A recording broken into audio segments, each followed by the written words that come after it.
Today, I'll show you how to create this new slider window pop-up card with a V-fold parallel mechanism.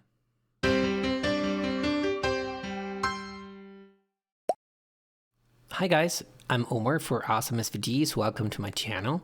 In this tutorial, I will show you how to put together this new slider window pop-up card with a parallel mechanism that gives a lot of extra dimension to this nativity scene.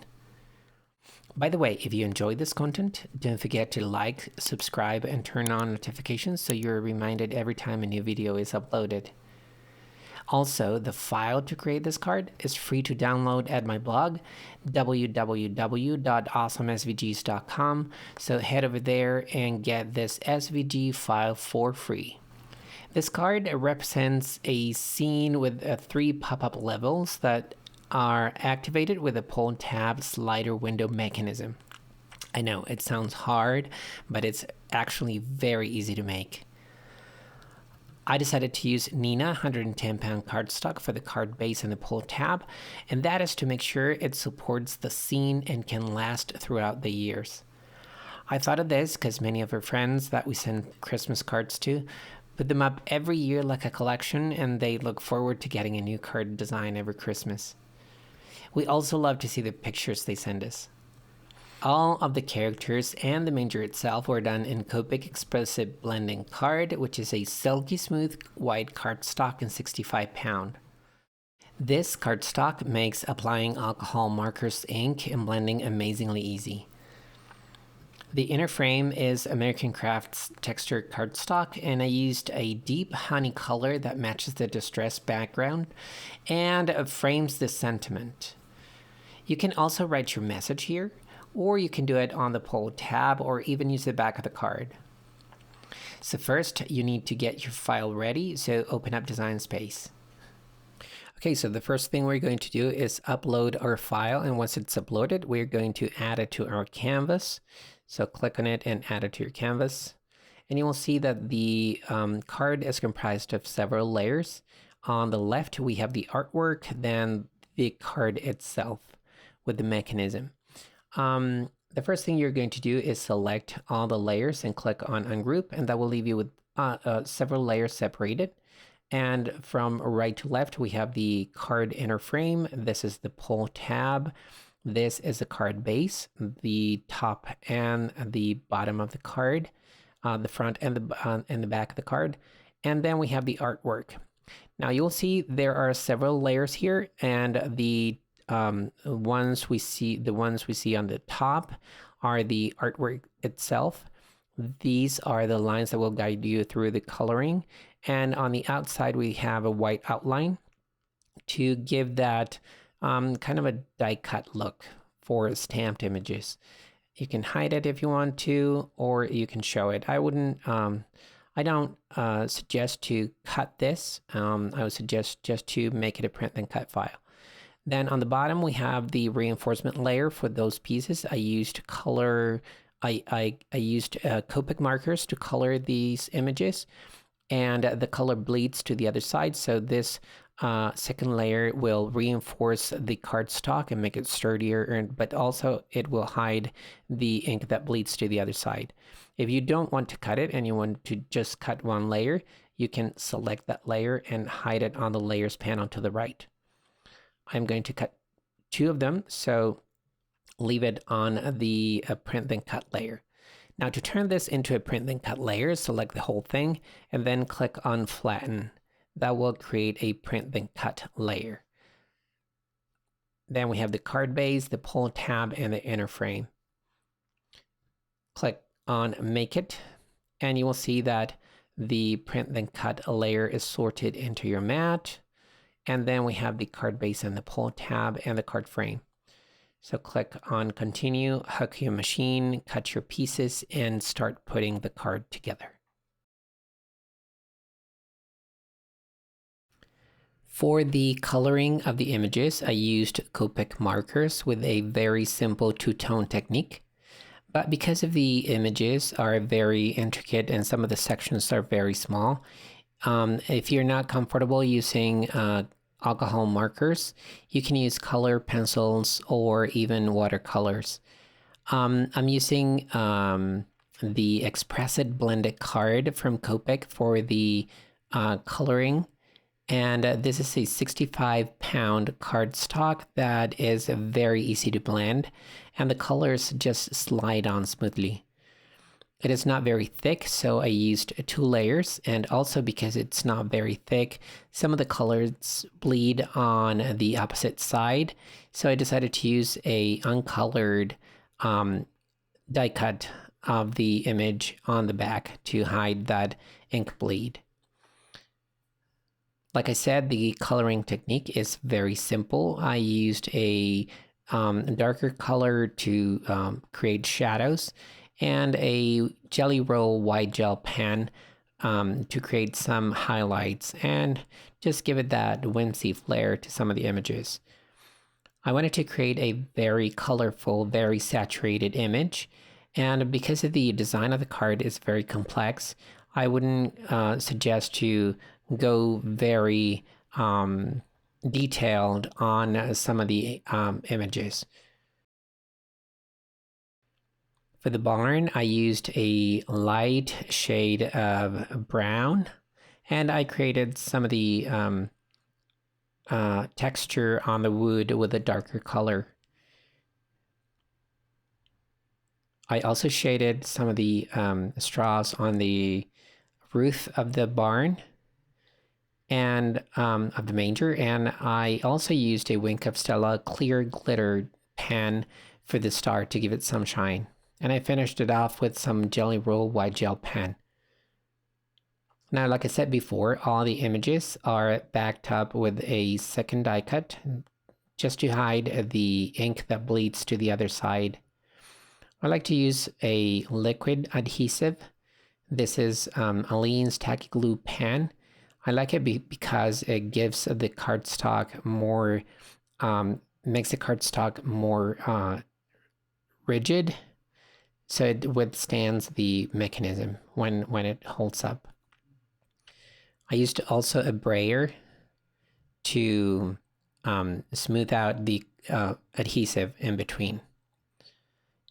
I adhered the that chicken on the manger on the side, just off to the side so you can see it when the main characters are in front. Don't forget to color the grass on the bottom like I did. Here are the colors I used. And once you're ready, start putting your card base together. I wanted to ink the center of the card only, so I used a scrap piece of paper and some Post-it tape to mask the sections of the card base that I wanted to color. And I also used a distress ink with a very simple technique. I didn't want it to be very smooth. I wanted those splotches of colors. I used some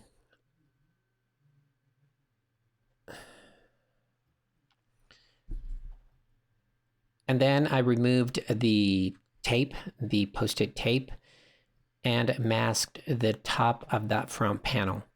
And I used a combination of distress inks and tumbled glass, peacock feathers, mermaid, lagoon, and faded jeans, just to go from lighter to darker from the inside to the outer part of that panel.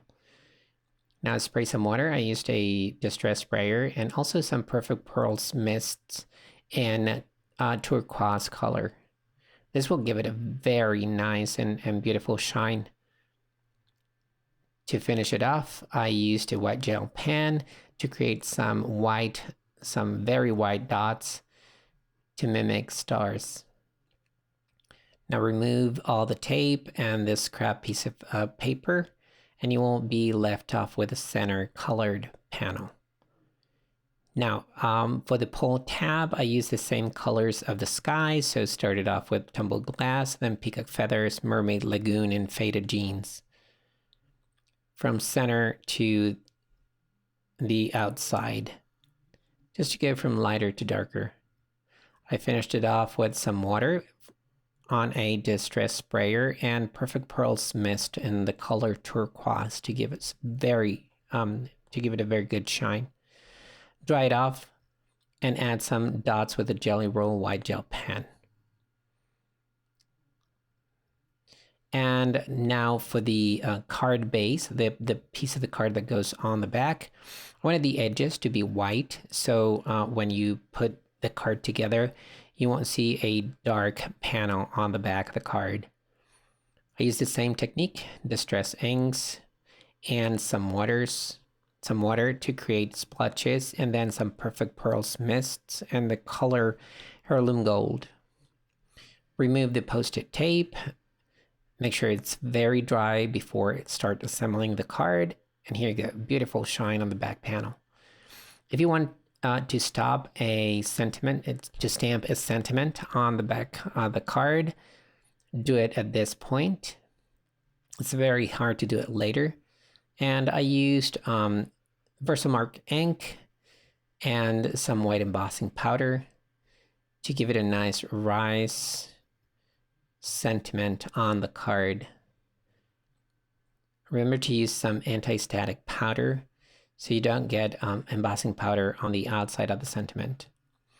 Now to start putting the card together, take the inner frame and center it on the front panel, on the back of the front panel, the one that you inked. Now to make sure you don't get adhesive on the mechanism of the card, use the same piece of scrap paper and put glue just on the outside of the card. Make sure the right side of the cardstock of that inner frame is facing the front of the card. Glue it down, make sure no adhesive has oozed out of the frame, and there you go. A nice colored edge on the inside of the card. Now to fold the mechanism, take the front tab, pull it back, use a bone folder and make that crease very sharp, unfold it, and use that bone folder also, and then fold it a couple of times again, just to make sure the mechanism is nice, it works nice and smooth. Now create a mountain fold on the center creased line. Use your bone folder, unfold it and fold it again a couple of times so you make sure the mechanism works. And here's the tricky part. You will create valley folds on the pink lines and mountain folds on the blue lines. To do this, just start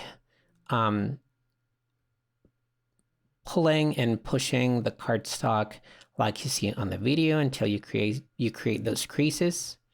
Now, valley fold, mountain fold, and valley fold. Do the same on the other side. Create a valley, a mountain, and then a valley again. Do the same for the center tab, valley, mountain, and valley. And then you will create a valley fold on that center line. Just pull everything up, making sure the tabs stay centered and parallel to the fold.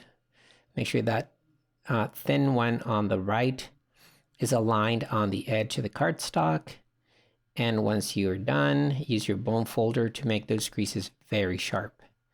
Unfold it, fold it again using your bone folder, and that's how your mechanism works. Now to attach the pull tab, we're going to use the pull tab, which is a little bit shorter than the mechanism of the card, so make sure you align it on the back. I like to draw a line, so just to make sure I put adhesive only on the pieces that I need. And you will need to put adhesive on the flat edges of the mechanism. So I will draw them for you here. These are the center folds, and you will need to put glue on all that surface. There you go. So it's a good idea to use a glue pen or some glue dispenser that allows you to create very small and precise lines. Align the pull tab on the top of the card, glue it down, make sure everything is nice and smooth. I like to press it just to make sure the mechanism adheres completely. Turn it over and use your bone folder just to make sure everything is adhered completely to the pull tab. Now turn it over. And make sure the mechanism works. Now on the back of the card, you will use your bone folder just to create a small crease on the bottom of that pull tab, just to make sure the mechanism slides correctly. And this is how it looks. It's flat, it goes up, and then it's flat again against that card frame.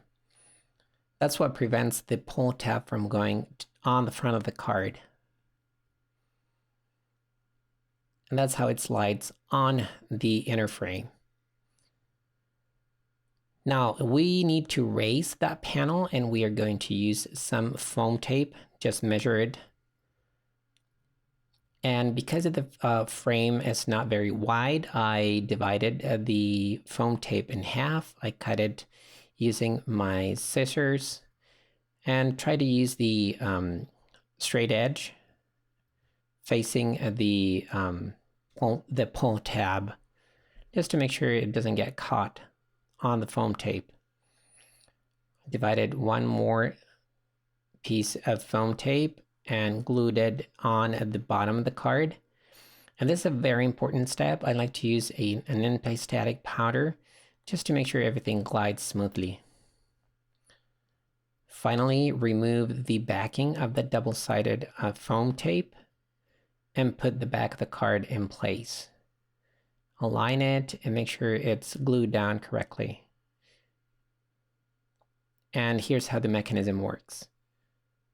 It reveals the sentiment on the back of the card, and the slider window pulls up all that parallel mechanism. Now start gluing the characters, and for the cow, you will need to use glue only on the bottom half of the cow. Align it to the side of that tab and to the center fold. You can use a stamp block just to make sure it glues flat.